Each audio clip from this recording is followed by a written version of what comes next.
ಆಗಲೇ ನಮ್ಮ ಕಾಂಗ್ರೆಸ್ ಪಕ್ಷ ಇದಕ್ಕೆ ತನ್ನ ನಿಲುವನ್ನು ಪ್ರಕಟ ಮಾಡಿದೆ. ಇದು ಒಂದು ಗಂಭೀರವಾದಂಥ ಭದ್ರತಾ ಲೋಪ.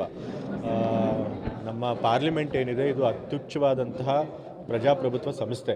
ಇಡೀ ದೇಶನ ಪ್ರತಿನಿಧಿ ಮಾಡುವಂಥ ಪ್ರತಿನಿಧಿಗಳು ಕೂತ್ಕೊಂಡು ದೇಶದ ಸಮಸ್ಯೆಗಳ ಬಗ್ಗೆ ಚರ್ಚೆ ಮಾಡುವಂಥದ್ದು, ದೇಶದ ಕಾನೂನನ್ನು ಮಾಡುವಂಥ ಲೆಜಿಸ್ಲೇಷನ್ ಮಾಡುವಂತಹ ಒಂದು ಸಂಸ್ಥೆ ಮೇಲೆ ಅಲ್ಲಿ ತೀವ್ರವಾಗಿ ಭದ್ರತಾ ಲೋಪ ಆಗಿದೆ. ಮತ್ತು ಅದಷ್ಟು ಸುಲಭವಾಗಿ ಸಾಧ್ಯ ಇಲ್ಲ.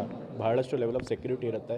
ಅದನ್ನು ದಾಟಿ ಅವರು ಒಳಗೆ ಹೋಗಿ ತಮಗೆ ಬೇಕಾದಂತಹ ವಸ್ತುಗಳನ್ನು ಒಳಗೆ ತೆಗೆದುಕೊಂಡು ಹೋಗಿದ್ದಾರೆ ಅಂತಂತಂದರೆ it's a serious breach of security. ಇದಕ್ಕೆ ಲೋಪ ಆಗೋದಕ್ಕೆ ಕಾರಣ ಆಗಿರುವಂಥ ಭದ್ರತಾ ಸಿಬ್ಬಂದಿ ಮೇಲೂ ಕ್ರಮ ತೆಗೆದುಬೇಕು. ಆದರೆ ಅದಕ್ಕಿಂತ ಹೆಚ್ಚಾಗಿ ಈ ಯಾರು 4 ಜನ ಒಳಗೆ ನುಗ್ಗಿ ದಾಂಧಲೆ ನಡೆಸಿದ್ದಾರೆ ಅದರೊಳಗೆ ಇಬ್ಬರು ಮೈಸೂರು ನಿವಾಸಿಗಳು ಮತ್ತು ಅವರು ಮೈಸೂರಿನ ಸಂಸದರಾದ ಪ್ರತಾಪ್ ಸಿಂಹ ಅವರ ಕಚೇರಿಯಿಂದ ಪಾಸ್ನ ತೆಗೆದುಕೊಂಡಿದ್ದಾರೆ ಅಂತ ಹೇಳ್ತಿದ್ದಾರೆ. ಇದು ಕೂಡ ಬಹಳ ಸೀರಿಯಸ್ ಇಶ್ಯೂ. ಯಾಕೆ ಅಂತಂತಂದರೆ ಯಾರಿಗೋ ಒಬ್ಬರಿಗೆ ಇಷ್ಟ ಬಂದವ್ರಿಗೆ ಆ ರೀತಿ ಪಾಸ್ ಕೊಡೋಕ್ಕೆ ಸಾಧ್ಯ ಇಲ್ಲ. ಇವತ್ತು MLA ಗಳ ಹತ್ರನೂ ಬರ್ತಾರೆ ವಿಧಾನಸೌಧದಲ್ಲಿ ಪಾಸ್ ಕೊಡಿ ಅಂತ ಹೇಳಿ. ಹಾಗೆ ನಾವು ಸಿಕ್ಕಿವ್ರಿಗೆಲ್ಲ ಪಾಸ್ ಕೊಡೋದಿಲ್ಲ. ನಿಜವಾಗ್ಲೂ ನಮ್ಮ ಕಾರ್ಯಕರ್ತರಾಗಿದ್ದರು, ನಮ್ಮ ಪಕ್ಷದ ನಾಯಕರುಗಳಾಗಿದ್ದರೆ ಅವ್ರು ಯಾರಾದರೂ ಶಿಫಾರಸ್ ಮಾಡಿದರೆ ನೋಡಿ ಕೊಡ್ತೀವಿ. ಸುಮ್ಮನೆ ಹಾಗೆ ಇಷ್ಟ ಬಂದವ್ರಿಗೆಲ್ಲ ನಾವು ಪಾಸ್ ಕೊಡೋದಿಲ್ಲ. ಅದನ್ನು ವೆರಿಫೈ ಮಾಡಿ ಅವ್ರ ಬ್ಯಾಕ್ಗ್ರೌಂಡ್ ವೆರಿಫೈ ಮಾಡೇ ಕೊಡೋದು. ಸೊ ಹಾಗಾಗಿ ಸಂಸದರು ರುಟೀನಾಗಿ ಎಲ್ರಿಗೂ ಪಾಸ್ ಕೊಡ್ತೀವಿ ಅಂತ ಹೇಳಿ ತಪ್ಪಿಸ್ಕೊಳಕ್ಕೆ ಸಾಧ್ಯ ಇಲ್ಲ. ಅವರು ದೇಶದ ಜನರ ಕಣ್ಣಿಗೆ ಮಣ್ಣೆ ಹೆಚ್ಚುವಂಥ ಕೆಲಸ ಮಾಡ್ತಾ ಇದ್ದಾರೆ. ಸೊ ಇದ್ರ ಹಿಂದೆ ಏನೋ ಒಂದು ಹುನ್ನಾರ ಇದೆ. ಹಿಂದೆ ಪಾರ್ಲಿಮೆಂಟ್ಗೆ ಏನು ಅಟ್ಯಾಕ್ ಆಗಿತ್ತು ಅದೇ ದಿವಸ ಇವರು ಮಾಡಿದ್ದಾರೆ ಅಂತ ಹೇಳ್ತಾರೆ. ಮತ್ತು ಚುನಾವಣೆಗಳು ಕೂಡ ಹತ್ತಿರ ಬರ್ತಾ ಇದೆ. ಸೊ ಏನೋ ಒಂದು ದುರುದ್ದೇಶ ಇಟ್ಕೊಂಡೇ ಈ ಕೆಲಸನ ಮಾಡಿದ್ದಾರೆ ಅಂತ ನನಗೆ ಭಾಸ ಆಗ್ತಾ ಇದೆ. ಮತ್ತು ಪ್ರತಾಪ್ ಸಿಂಹ ಅವರು ಇದಕ್ಕೆ ಹೊಣೆ ತೆಗೆದುಕೋಬೇಕು. ಇವತ್ತು BJP ಅವರು ಬೇರೆ ಏನಾದರೂ ವಿಪಕ್ಷ ನಾಯಕರಿಂದ ಇಂಥ ಒಂದು ಕೆಲಸ ಆಗಿದ್ದರೆ ಅದನ್ನು ದೊಡ್ಡ ಗುಲ್ಲೆ ಎಬ್ಬಿಸ್ಬಿಟ್ಟಿರೋರು. ಅದೃಷ್ಟವಶಾತ್ ಇವತ್ತು ಆ 4 ಜನ ಯಾರು ಪಾಪ ಅಲ್ಪಸಂಖ್ಯಾತ ಧರ್ಮದವರಲ್ಲ, ಅದು ಆಗಿದ್ದಿದ್ರೆ ಇವತ್ತು ಅವ್ರನ್ನೆಲ್ಲರೂ ಭಯೋತ್ಪಾದಕರು ಅಂತ ಹೇಳಿ ಹಣೆಪಟ್ಟಿ ಹಚ್ಬಿಟ್ಟಿರೋರು.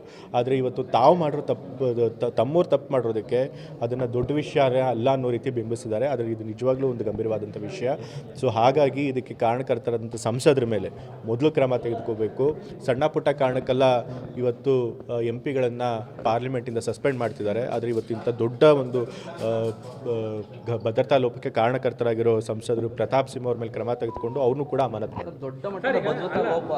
ಹೌದು, ಅದನ್ನೇ ಹೇಳ್ತಾ ಇರೋದು ಗಂಭೀರವಾಗಿ. ಹಾಗಾಗಿ ನಾವು ದೊಡ್ಡ ಮಟ್ಟದಲ್ಲಿ ಪ್ರತಿಭಟನೆ ಕೂಡ ಮಾಡಿದ್ವಿ ಮೈಸೂರು ಜಿಲ್ಲೆಯಲ್ಲಿ.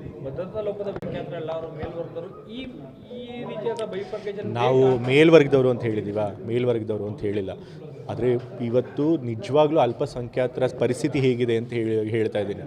ಒಂದೊಂದು ಸರಿ ಪಾಪ ಯಾರೋ ಅವ್ರ ಕೋಮ್ನವರು ಸಣ್ಣ ತಪ್ಪು ಮಾಡಿದ್ರು, ಅದನ್ನು ದೊಡ್ಡದಾಗಿ ಬಿಂಬಿಸಿ ಇಡೀ ಒಂದು ಕೋಮು ಭಯೋತ್ಪಾದಕರ ಬೆಂಬಲಿಗರು ಆ ರೀತಿ ಅಂತೆಲ್ಲ ಮಾಡ್ತಾರೆ. ಪಾಪ ಅವರು ಪ್ರತಿ ಬಾರಿನೂ ಕೂಡ ಅಲ್ಪಸಂಖ್ಯಾತರು ಯಾರೋ ಮಾಡಿದ ತಪ್ಪಿಗೆ ತಾವು ಒಂದು ರೀತಿ ಅನುಮಾನಕ್ಕೆ ಎಡೆಯಾಗಬೇಕಾಗತ್ತೆ. ಅವ್ರ ದೇಶ ಪ್ರೇಮನ ಪ್ರಶ್ನೆ ಮಾಡುವಂಥ ಪರಿಸ್ಥಿತಿ ಆಗುತ್ತೆ.